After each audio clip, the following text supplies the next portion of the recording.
बिस्मिल्लाहिर्रहमानिर्रहीम। सबसे पहले आप लोगों का आने का शुक्रिया जी।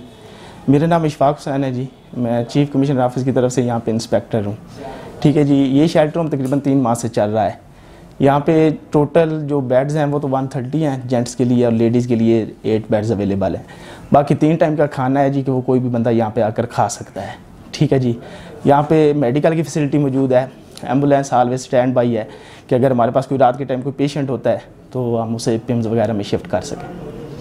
तो बाकी ये कि अल्हम्दुलिल्लाह ये 3 महीने हो गए हैं, कोई कंप्लेन नहीं है, सेटअप अच्छा चल रहा है।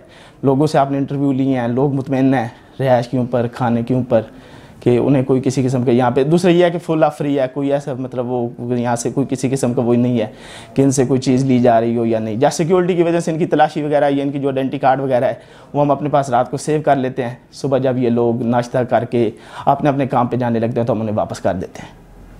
और किसी का आईडी कार्ड ना हो तो वो क्या? हाँ सॉरी, अगर जो आप कह रहे हैं कि सिक्योरिटी के वाले से आईडी कार्ड होना मस्ट है, ठीक है जी। अगर आपके पास आईडी कार्ड एक बंदे के पास नहीं है तो उसके पास फॉर्म बे होना ज़रूरी है।